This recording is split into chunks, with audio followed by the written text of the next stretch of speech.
दिल की धड़कन अक्सर हमें कई संकेत देती है जिसे हम जाने अनजाने अनदेखा कर देते हैं या फिर समझ नहीं पाते कि आखिर हमारा दिल हमें किस बात का संकेत दे रहा है, जिसकी वजह से कई बार नौबत जान जाने तक आ जाती है।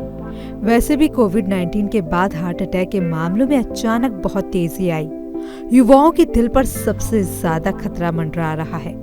हार्ट अटैक की समय से पहचान हो जाए तो मरीज को तुरंत डॉक्टर की देखरेख मिल जाती है, जिसकी वजह से आसानी से जान बचाई जा सकती है। इसलिए हार्ट अटैक से बचना है तो इन संकेतों को मामूली समझकर नजरअंदाज ना करें।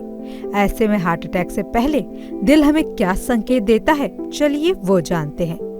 डॉक्टर्स की माने तो 90% लोगों में हार्ट अटैक आने से हफ्ते या फिर 4 से 6 दिन पहले कुछ ना कुछ संकेत नजर आने लगते हैं, लेकिन कई बार ये इतने सामान्य या फिर हल्के होते हैं कि इन्हें हार्ट अटैक से जोड़कर इंसान नहीं देख पाता। हार्ट अटैक के केस में कई बार लोग कहते हैं कि वॉक पर जाने के वक्त उन्हें चेस्ट में हैवीनेस महसूस हुई। कुछ लोगों को लंच के बाद डकार, गैस और पसीना भी आया होता है, फिर उन्होंने गैस की गोली खाई और आराम मिल जाता है। ज्यादातर लोग हार्ट अटैक के मामलों में गैस के साथ कंफ्यूज हो जाते हैं। ऐसे में आइए जानते हैं कि हार्ट अटैक आने से पहले लोगों को क्या महसूस होता है। डॉक्टर्स की माने तो ऐसा जरूरी नहीं है कि हार्ट अटैक का दर्द दिल से ही स्टार्ट होकर बाएं हाथ की ओर जाए तभी आप इसे हार्ट अटैक मानेंगे। ऐसे में हार्ट अटैक आने से पहले क्या महसूस होता है, आइए जानते हैं। कुछ लोगों को चुभन होने का एहसास होता है, दिल में सुई जैसी चुभ रही होती है।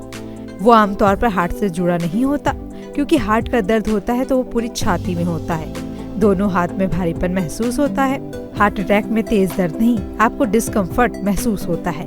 जब तेज दर्द तक स्थिति पहुंच जाए तो बहुत देर हो जाती है। चलिए बात करते हैं कि हार्ट अटैक का दर्द कहाँ-कहाँ महसूस होता है। हार्ट अटैक का दर्द दोनों हाथों में हो सकता है। ये दर्द सीने में होते हुए कंधे में जा सकता है। पीठ और गर्दन में भी ये दर्द हो सकता है। कई बार गर्दन में फंदा लगा हुआ महसूस होता है। गर्दन से लेकर अपर एब्डोमेन तक ये दर्द हो सकता है। सीने में हैवीनेस यानी भारीपन जैसा महसूस हो सकता है। पहले आपको डिस्कम्फर्ट होगा और फिर दर्द होगा। ये दर्द आराम करने पर कम हो जाता है, लेकिन जैसे ही आप कुछ काम करेंगे तो ये दर्द बढ़ेगा। ऐसे में वक्त रहते आप इन संकेतों को पहचान कर हार्ट अटैक के खतरों से बच सकते हैं।